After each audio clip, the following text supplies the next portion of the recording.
22 मसीहार कथा से समय पवित्र घोषयात्रार पवित्र तिथि प्रातः समय महाप्रभुंकर पूर्वदिन रथ आसी सिंहद्वार लगी जाइछन्ति एवं महाप्रभु किपरि भाव में रथारूढ़ हेबे से समस्त व्यस्त।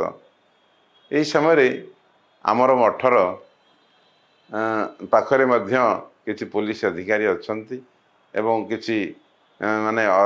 रही सिक्यूरीटी अछन्ति जो माने कि मठ भीतर को केवल पास धरी माने प्रवेश करेंगे जो माने केवल अतिथि मान पास दिखाई था। किंतु जड़े अनामधेय व्यक्ति हठात आसी पहुँचले एवं जहाँफल कि कौन पास नाला पाखे जहाँफल पुलिस अधिकारी प्रवेश करने बारण कले से किंतु बहुत प्रकार उत्क्षिप्त हो एवं बल प्रयोग कर मठ भीतर प्रवेश कलापर से आसी आमको बहुत कुत्सित भाषा गाड़ी बंद कले जो भाव कि कौन सी कारण भी नाला। हठात सकाल सकाल भोर 5टा बेल कथा तेणु जिते ये भाव में गाड़ी बंद आरंभ कले एवं आटाक करने से पछेले ना एत उग्र माने राग थिला किंतु ये साधारण घटना को लेकिन एत बड़ क्रोध प्रकाश करी आम गाड़ी देवारे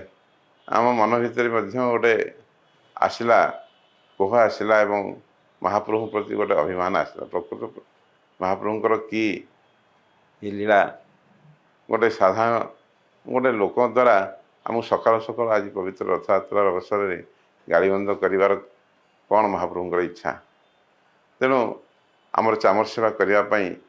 सेवा मध्य रही किंतु जीवाई मन व्याकुल हेले आउ पाद आगक जीवाई इच्छा कला ना आज आबी ना किंतु यही भाव में मन भितर जीविनी ना यही मन भितर द्वंद्व भितर रही महाप्रभु को मठ भितर रही झरका पटे चाही रही थाए एवं सुदर्शन पहंडी जिते आरंभ हो महाप्रभु आसुच्चंती सेतिबेले यही झरका पटू आमे महाप्रभुंकर से सुदर्शन महाप्रभुंकर पहंडी दर्शन करी दुई बुंदा आखिर अश्रु आसीगला जे प्रभु आज ये सेवा रूप वंचित करेंगे। तेणु हठात किसी समय पर प्राय यही 10 मिनट भितर तापर देखाला गोटे अद्भुत भावना जो लोकटी गाड़ी बंद करथिला एवं जे जने प्रमुख व्यक्ति सी निजे आसी हठात आसी गोड़तले पड़गला एवं से किपरि भाव में से झरका पाखे चाह रही महाप्रभु को किंतु पछपटू देखागला जड़े व्यक्ति आसी गोड़तले पड़ी हठात चाह देखला बेलू से लोकटी जी आमको गाड़ी बंद कर सका जाइला। तेणु मन भितर पुणी आखिर बेसी अश्रु आसला जे प्रभु ये कि लीला आउ कौ उद्देश्य नहीं लोक आना किंतु से लोक आसी हठात तार दुख प्रकाश कला एवं तार मन से जो गाड़ी बंद करिथिला सेथिपई क्षमा याचना करी संगे संगे मो हाथ धरी कर शीघ्र लुगा पिंधतु महाराज आपण सेवा करिया कहीं जाइना मोर जहाँ भूल मत क्षमा करेंगे आउ ठाकुर को जनातुनि मो निश्चित भाव में मोर अपराध होती मो सागे चलतु। तेणु हाथ धरी भिड़ी भिड़ी मु पुणी से चामर सेवा करने पुणी महाप्रभु निकट में गली केवल गोटे घंटा 1.5 घंटार समय भितर एवं महाप्रभुंकर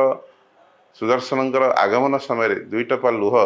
गड़ी आसबार 10 मिनिट पर यही भली एक लीला आमे निश्चित भाव अनुभव करूँ। तेणु प्रभु निश्चित भाव भक्तर कथा श्रवण करती सेवक कथा श्रवण करती जो भावना मो मन भर से दिन आसीला आखिर अश्रु झरुला तेणु से भावना महाप्रभु तत्क्षणात ही